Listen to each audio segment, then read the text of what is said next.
সুপ্রভাত, কেমন আছেন বন্ধুরা? আশা করি ভালো আছেন, সুস্থ আছেন। আমিও ভালো আছি। আপনাদের সুস্থতা কামনা করে শ্রাবণীর এমএস ব্লগে আপনাদের অনেক অনেক স্বাগত জানিয়ে ভিডিওটা আজ এখান থেকেই শুরু করে দিলাম। তো কি সুন্দর দেখুন, পিঙ্ক পিঙ্ক কালারের ফুল দেখতেই হেবি একটা সুন্দর লাগে। ওখানে রেল লিলিও ফুটেছে পিঙ্ক কালারের।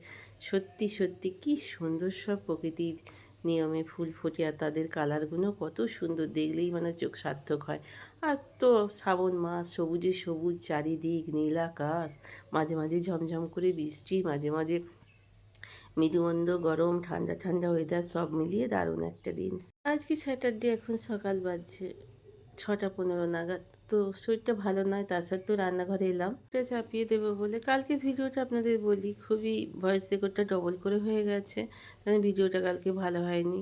আমি ভিডিওর এডিটিং করার পর প্রত্যেক দিনই একবার করে সবটা চালিয়ে দেখি, কিন্তু কালকেও চালিয়েছিলাম, হঠাৎ করে হয়তো কীভাবে মিসিং হয়ে গেল, কীভাবে শেষ হলো, হয়তো আমি বাইরে গেছি কোনো রকমে। ফোনটা সবসময় হাতে করে নিয়ে নিয়ে ঘোরা তো পসিবল হয় না, যখন বসে কাজটা করে নিই এক মনে, তখন অসুবিধাটা কিছু হয় না। যাই হোক, কালকে নিজেরই একটু খারাপ লাগলো কী ধরনের ভিডিওটা বিশ্রী হয়েছে। তা সত্ত্বেও আপনারা যে কজন দেখেছেন তাদের অসংখ্য অসংখ্য ধন্যবাদ। আর আমার চ্যানেলে যেসব পুরনো বন্ধু আছেন তাদেরও অসংখ্য ধন্যবাদ। আর আপনারা কে কোথা থেকে ভিডিওটা করছেন একটু যদি কমেন্টে আমাকে জানান। আমার এক বন্ধু ভিডিও দেখেন, তো সুধাময়ী কারফা ওর নাম। তো যাই হোক, ওর খারোই বাড়ি। তো ও আমার ভিডিও প্রত্যেক দিন দেখে, তো কমেন্টে আমায় জিজ্ঞাসা করেছে, কাকিমা কেমন আছেন? তো সুধাময়ী, ভালোই ছিলাম, এ বাড়িতে এসে বেশ আনন্দের মধ্যেই কাটছিল। হঠাৎ করেই এই ওয়েদারের জন্যই বোধহয় শরীরটা বেশ ভালো যাচ্ছে না। তো তোমরা কেমন আছো? আমার বুড়ো মা কেমন আছে? খুব মিস করি এই পুরনো জায়গা। তো যাই হোক, কিন্তু কিছু তো করার নেই। সেই কি বলবো, তোমারও যেমন পরিস্থিতি আমারও তেমনই পরিস্থিতি। যাই হোক, তুমি এক জায়গায় স্থিত হয়ে আছো, তাই থাকো মা, আশীর্বাদ করি নিজের জায়গায় ফিরে যাও।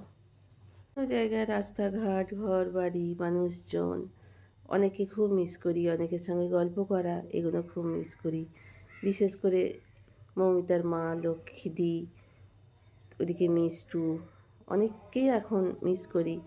তো যাই হোক, কিছু তো করার নেই।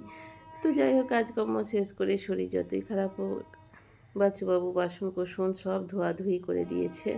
একার সংসারে শরীর খারাপ বললে চলে না, শরীর খারাপ বললে বাচ্চুবাবু আছে তাই, ও স্যাটারডে সানডে ছুটি বাড়িতে আছে তাই আমার কাজগুলো করে দিচ্ছে। একার সংসারে আপনি একবেলা শরীর খারাপের দোহাই দিয়ে শুয়ে বসে কাটাতে পারবেন না। মনে হবে কখন উঠি, এই কাজটা সেরে ফেলি, তো ওই কাজটা সেরে ফেলি। সংসারে আমাদের মেয়েদের যতই কোনো কষ্ট হোক, যে কোনো কষ্টই, শারীরিক কষ্ট, মানসিক কষ্ট, যত রকমেরই কষ্ট হোক না কেন, একবেলা ছুটি পাওয়া যায় না, জানেন তো। তাই শত কষ্ট সত্ত্বেও বাচ্চাও এখনও খেতে বসেনি, আমিও এখনও খাইনি। বাবাকে খেতে দিয়ে দিয়েছি, বাবা স্নান টান করে বসে থাকতে একদমই পারে না। তো যাই হোক, বাবার খাওয়া প্রায় হয়ে এলো, বাচ্চাও বসেনি বলে আমিও বসিনি। একসঙ্গে তো কারোর সঙ্গে খাওয়া সেইভাবে হয় না, এই দুটো দিনের জন্য অপেক্ষা করে থাকি। আর ওই যে বললাম, বাচ্চুবাবুই বাসন কোসন সব মেজে দিচ্ছে, আবার খাওয়া দাওয়া করার পর যে কটা জমেছিল সে কটাকে নিয়েও পড়েছি। আর কালকের সব অত খাসির মাংসের, জানেন তো খাসির মাংসের বাসন মাজতে কীভাবে মানে কষ্ট পেতে হয়, দুবার তিনবার করে না মাজলে হয় না। আমার বাচ্চাবাবু দাড়িও কাটে না, চুল কাটে না, জমিয়ে রাখা অভ্যাসে তো আপনারা জানেনই পুরনো বন্ধুরা। খারাপ নেই, একটু হাঁটাহুটি না করে এলে হয় না, হাঁটাটা তো দরকারি। বাবা আর বাচ্চু বেরিয়েছে, আমি আর সামনে বাড়ির দিদি হাঁটতে বেরিয়ে পড়েছিলাম। বাচ্চুবাবু বেরিয়ে এসে ঘেমে গেছে, তাই বাইরেটা একটু বসেছে, খালি গায়ে আছে, একটু অ্যাভয়েড করে নেবেন। বাড়িতে থাকলে ওরা তো বেটা ছেলেরা সারা দিন রাতই জামা প্যান্ট পরে থাকে, তো ওদের সত্যি করেই বিশালই কষ্ট। তো যাই হোক, আমাদের মাঝখানে বসে ঢুকে দেখুন কী হুড়োহুড়িটাই না করেছে, বাপ রে বাপ, ওই দেখুন কী হুটোপুটি, কী বাপ রে বাপ দুষ্টুমি, ওই দেখুন এই দেখুন। তো চলুন, ও দুষ্টুমি দেখতে দেখতেই বেশ টাইম কেটে যাবে। দুজন কোলের ওপরে উঠে হুড়োহুড়ি, বাপ রে বাপ, এত দুষ্টু হয়েছে, এত দুষ্টু হয়েছে। তো চলুন, ওর দুষ্টুমি দেখতে দেখতে এবার সন্ধে জল দেওয়ার সময় হয়ে গেল, সন্ধেটাও দিয়ে দিই। বলে বাবা বললো মুড়ি টুড়ি কিছু খাবে না, বাবা খায়ও না। আমার এই অল্প একটু চা ভাজা ছিল, কাঠি ভাজা বাবাকে দিলাম একটু, বাবা খাচ্ছে। আর আমরা চা ভাজা কাঠি ভাজা দিয়ে বাচ্চু আর আমি এক মুঠো মুড়ি নিয়ে নিলাম, আর একটু চা খেয়ে নেবো, দুজনে মিলে একই থালায় নিয়ে নিয়েছি। তো আবার দুটো থালা করার দরকার নেই। তো চলুন, টিফিনটা করে নিই। আজকে ভিডিওটা একটু অল্প করেই করব, একদমই শরীর ভালো লাগছে না, একদমই শরীর দিচ্ছে না জানেন। ওই চিৎকার শুনে বাইরে বেরিয়ে এসে দেখছি বাবা কি বিভৎস কাণ্ড দেখুন। বাবি স্নেক প্ল্যান্টের কাছে দেখুন কে রয়েছে, দেখুন না, শাঁখামুঠি না ওই রাজসাপের বাচ্চা একটা দেখুন। এই আমাদের সিঁড়ি তো রাজসাপ তো একেবারেই মারতে নেই, আমি লাঠিটা ঠক ঠক করতেই বেরিয়ে গেল সবাই মিলে এদিক থেকে ওদিক থেকে বাড়ির লোকজন। এখানে নাকি ভীষণ সাপের উপদ্রব, তো মাছবির উপদ্রব। তো যাই হোক, খারোতে ছিলাম, কারোর গায়ে মা ছিল, ছবি ছিল, মা মনসা ছিলেন। কোনো দিন এইরকম, সত্যি আমি 8 বছর ছিলাম, এই ধরনের কোনো উপদ্রবই আমি দেখিনি।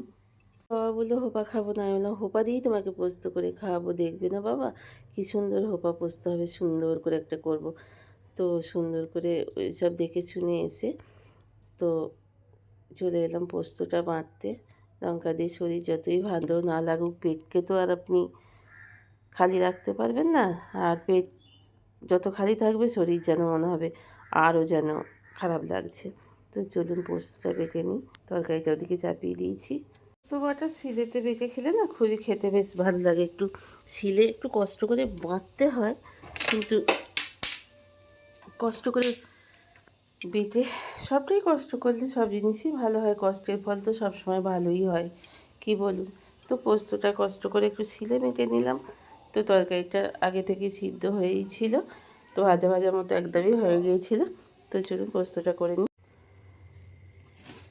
তো আমার বাবার বাছুর খাওয়া হয়ে গেছে, বাবি লাস্ট ট্রেনে আসছে।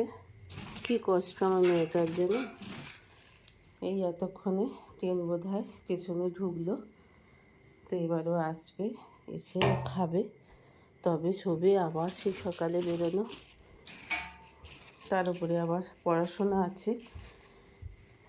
তো যাই হোক, শোয়ার আগে বিছানাটা প্রত্যেক দিনে আবার করে ঝেড়ে নিই, আজকেও ঝেড়ে নিচ্ছি, তো শুতে ভালো লাগে।